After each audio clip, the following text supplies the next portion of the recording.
Hi there, everyone, and welcome into the SunDevilSource Postgame Show. I'm Blake Niemann here with publisher Chris Karpman. Following Arizona State's 68-66 loss to UCLA, the Sun Devils suffered their first loss here at Desert Financial Arena this season and now fall to 4-2 in Pac-12 play and 10-7 overall. Chris, in the second half, ASU 4 technical fouls. I haven't ever seen anything like that on a basketball court before, plus the flagrant foul from Adam Miller. Just how did that all unravel? Yeah, it really started with that flagrant that you mentioned, Adam Miller, hard foul, followed by Sean Phillips getting a technical for some jawing, so did Bona for UCLA. And then something else apparently was said by Phillips to Tony Padilla, the official who gave him the first technical, and he was ejected, and Bobby Hurley was livid. ASU never really recovered from that. It was part of like a 16-5 run or something like that, 14-0 run.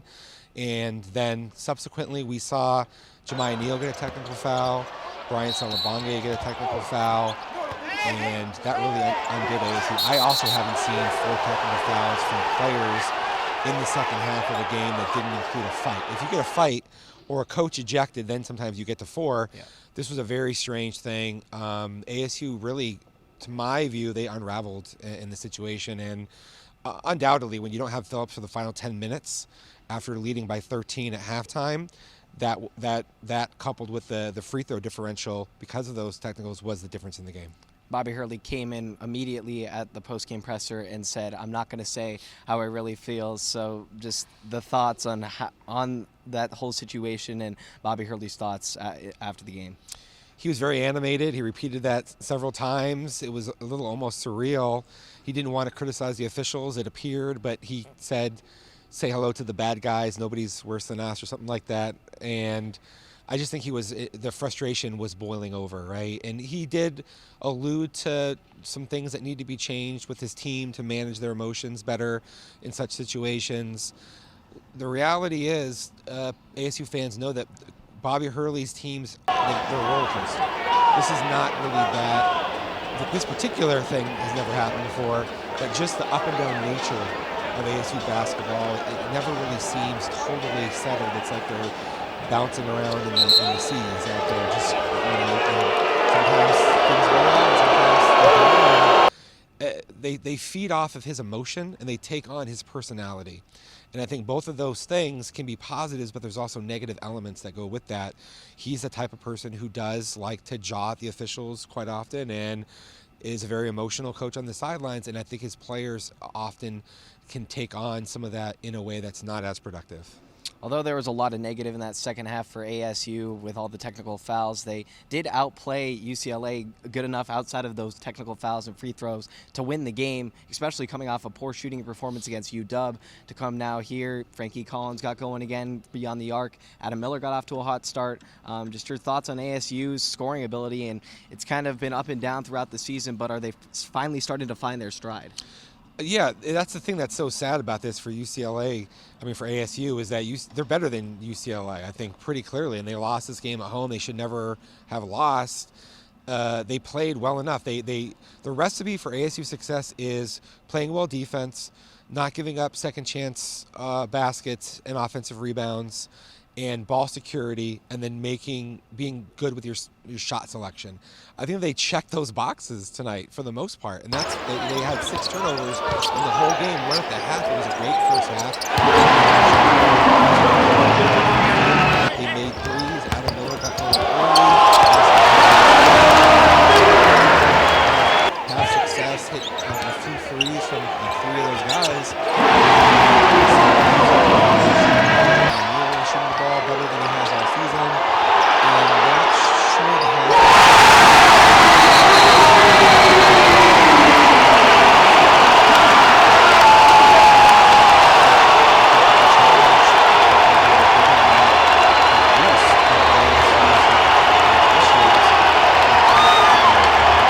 and the result followed. Jemiah Neal said ahead of this game that he feels he doesn't have to always have the mentality of scoring to be able to contribute to the team, and he said that's kind of filtered throughout the rest of the roster. Do you think that's kind of contributed to the offensive success and guys just not always thinking about it and being more selfless at the basketball? I do. It took a while for them to settle in and understand with Adam Miller, Jose Perez, Frankie Collins, Jemiah Neal, one basketball to go around. Right, yeah. They all have the ability to be productive and make things happen with the ball in their hands. How to ratio that and make sure that everybody's kind of feeling good about what they're trying to do and have it all be in the betterment of the team. They have done a much better job of that since the conference play started. That even really continued in this game. The ball wasn't sticking. You didn't feel like there was a lot of bad shots. A couple here and there, that's normal. But these are the reasons that the outcome shouldn't have been what it was against a team that, especially with Bona fouling out of the game in the last few minutes. And, ASU missed some key free throws, which has been another issue that this team has had throughout the season. It's a bad free throw shooting team that kind of persists. And you just can't have those emotional lapses, especially the Celebonge one, the Jemiah Neal. Okay, he's going through the UCLA bench, and there's lots of things being said to him, and maybe that's unfair. You're going to get hit with things that are unfair. The tone was clearly set when Phillips got the technicals, and from there, you have to understand these officials are not going to take any of the things that you just would say, and that undid ASU. Looking big picture for ASU, this is going to be a tough loss in terms of their tournament resume and aspirations and things of that nature. How does this affect them going forward, and how do they respond to this with a big matchup against USC on noon on Saturday?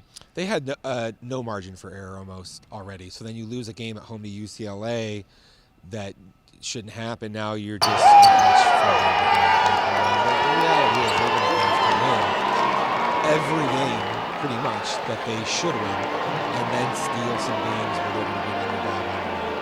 They're going to have to win a game at Arizona, at Utah, at Colorado. They're going to have to win a game at USC.